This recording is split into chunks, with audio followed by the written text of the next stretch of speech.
Welcome to online study 24/7। Net set এবং WBPSC ফিলোসফির mock test এবং online class কিন্তু তোমাদের শুরু হয়েছে। যারা মক টেস্ট দিতে ইচ্ছুক সপ্তাহে দুদিন, তারা কিন্তু ভিডিওর নিচে দেওয়া নাম্বারে যোগাযোগ করে জেনে নিও তোমাদের মক টেস্ট তোমরা কীভাবে দিতে পারবে। অর্থাৎ তোমাদের 18ই জুন তোমাদের নেট রয়েছে, নেটের জন্য কিন্তু মক টেস্ট শুরু হয়ে গেছে। তোমরা জেনে নিও যে তোমরা মক টেস্টগুলো কীভাবে কন্ডাক্ট করবে। আজ আমি তোমাদের সাথে ফিলোসফি অফ রিলিজিয়ান অর্থাৎ যে ধর্ম, যে দর্শন, সেই ধর্ম দর্শন নিয়ে আলোচনা করবো। ধর্ম দর্শনের ক্ষেত্রে এই যে ধর্ম দর্শন নিয়ে আজ আমি আলোচনা করবো, সেক্ষেত্রে ফার্স্টে আমি ইসলাম ধর্মটা অর্থাৎ ইসলাম ধর্মের ক্ষেত্রে হচ্ছে আমরা আলোচনা করব। ফার্স্টে আমরা ইসলাম ধর্ম নিয়ে আলোচনা করব, নেক্সট আমি তোমাদের সাথে আলোচনা করব হিন্দুইজম। এভাবে এগিয়ে যাব, কারণ বাকি যেগুলো আছে সেগুলো থেকে আমাদের প্রশ্ন খুব একটা আসে না। ইসলাম এবং হিন্দুইজমটা ঠিকমতোভাবে পড়লেই রিজিয়ন অফ যে আমাদের ফিলোসফির যে ছোটোখাটো যে প্রশ্নগুলো আসে ধর্ম থেকে, আমরা সেগুলো পেরে যাব। ধর্মদর্শন আমাদের SST থেকে শুরু করে WBPSC, যারা বিহার স্টেট দেবে, বিহার স্টেট প্রত্যেকটা ক্ষেত্রেই কিন্তু ইম্পর্টেন্ট। নেট সেট তো অবশ্যই, কারণ সেখানে মোটামুটি আমাদের ফুল সিলেবাস থাকে, এবং যারা অনার্সে রয়েছে ফিলোসফি। আজকে চলো আমরা ইসলাম ধর্মটা আমরা বুঝি। দেখো, ইসলামের শব্দটা ফার্স্ট ইসলাম ধর্ম বুঝতে গেলে আমাদের দেখতে হবে ইসলাম শব্দ যেটা, সেটা কোথা থেকে এসেছে। ইসলাম যে শব্দ, সেটা আমাদের কোথা থেকে এসেছে, সেটা আমাদের একটা আরবি শব্দ সালাম থেকে এসেছে। কি শব্দ? সালাম, আরবি শব্দ। ঠিক আছে, এর অর্থ কি? এর অর্থ হচ্ছে শান্তি, আত্মসমর্পণ। আমি এখানে আত্মসমর্পণটা লিখলাম। ঠিক আছে, শান্তি, আত্মসমর্পণ অর্থাৎ কি? ইসলামের ক্ষেত্রে তাদের সর্বোচ্চ তারা যে রেখেছিল সবার ওপরে যাকে, সেটা হচ্ছে আল্লাহ। অর্থাৎ আল্লাহর কাছে নিজেকে সম্পূর্ণভাবে আত্মসমর্পণ করা, নিজের ইচ্ছাতে, সেটাই কিন্তু এই যে সালাম অর্থাৎ ইসলামের যে আরবি শব্দ, তার হচ্ছে অর্থ।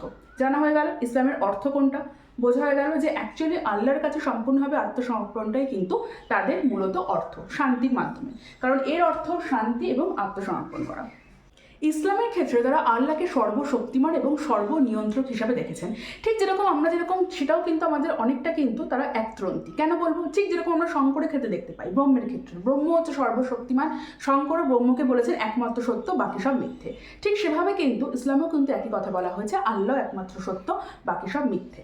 এবং আল্লাহর ইচ্ছাতেই কিন্তু জগতের সব কিছুর হচ্ছে সৃষ্টি হচ্ছে, এটা ইসলামরা মানেন।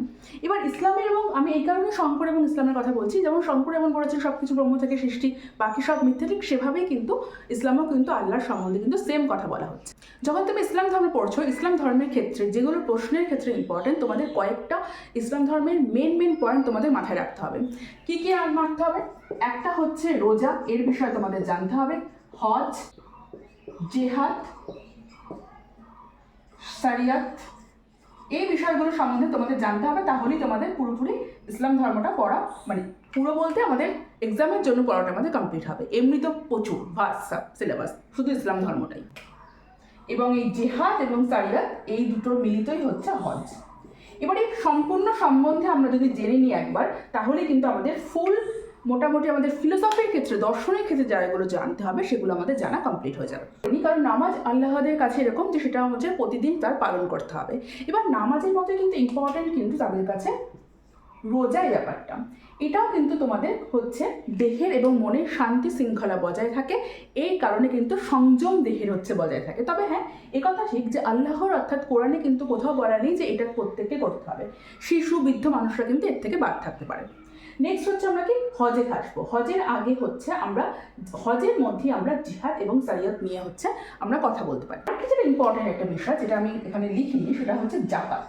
জাকাতটা দেখো একটা ইম্পর্টেন্ট একটা ধর্মের ক্ষেত্রে একটা ইম্পর্টেন্ট একটা বিষয়। জাকাতে কি বলা হচ্ছে যে প্রত্যেক ইসলাম তার যে ধন সম্পত্তি রয়েছে, তার কিছু অংশ যেসব গরিব দুঃখী মানুষ তাদের মধ্যে দান করবে। অর্থাৎ তোমরা বুঝতে পারছো, এই দান যে করবা, মানে আজকে আমার কাছে যে ধন সম্পদ আছে, যারা একেবারে দুস্থ, আমি তাদের ক্ষেত্রে কিছুটা দান করলাম, তাহলে কি আমি নিশ্চয়ই এই যে দানের যে প্রথা, সেটা আমাকে অনেকটা আমার মনকে এবং আমার সংযম ব্যাপারটা বোঝা যায় যে আমি কতটা দানশীল হতে পারছি, আমি কতটা মহান হতে পারছি। আমার মন এবং দেহের মধ্যে আমার সঠিক যে আমি, একমাত্র যে আমি, অহংকে ত্যাগ করে যে আমি, সেটাকে আমি প্রকাশ করতে পারছি। এটা হচ্ছে ইসলামের জাকাত।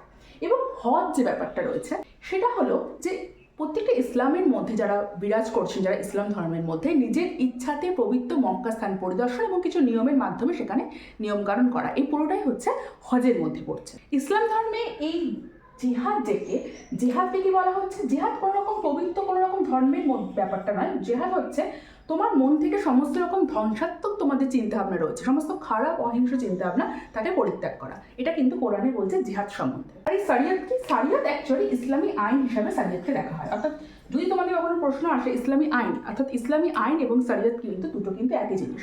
কারণ আল্লাহ যে সমস্ত বাণী দিয়েছেন, যে সমস্ত বাণী কর্তব্য করতে হবে, সেগুলোকেই কোথাও গিয়ে সারিয়াত অর্থাৎ ইসলামী যে আইন সেই হিসাবে হচ্ছে দেখা হচ্ছে। অর্থাৎ ইসলাম ধর্ম সম্বন্ধে শুধুমাত্র পরীক্ষার জন্য বা যারা অনার্সও রয়েছে সেই সম্বন্ধে যদি তোমাদের জানতে হয়, তোমরা যদি শুধুমাত্র এগুলো জানো যে রোজা, হজ, জিহাদ, জাকাত, সারিয়াত, তাহলে তোমাদের ফুল কিন্তু ইসলাম ধর্মটা এক্সামের জন্য কমপ্লিট হয়ে যাবে। সম্পূর্ণ জানা নয়, কারণ সম্পূর্ণ জানা আমাদের কখনোই শেষ হয় না। জাস্ট এক্সামের জন্য এবং তোমাদের যা যা এক্সামের ক্ষেত্রে যেখানে তোমাদের ধর্মদর্শন প্রত্যেকটা থাকবে, এসএলএসটি বলো, তোমাদের বিআরএসএল বলো, প্রত্যেকটা ক্ষেত্রেই তাহলে তোমাদের সম্পূর্ণ হয়ে যাবে যদি তোমরা ইসলাম ধর্মকে এইভাবে তোমরা জেনে নাও। ঠিক আছে, তাহলে এটা তোমাদের ইসলাম ধর্ম গেল। নেক্সট দিন আমি তোমাদের হিন্দুজম নিয়ে কথা বলবো, কারণ হিন্দুজমটা একটু বৃহৎ, কারণ তার মধ্যে আমাদের গীতা, বেদ এগুলো সব চলে আসবে। দেখা হচ্ছে নেক্সট ভিডিওতে। টাটা।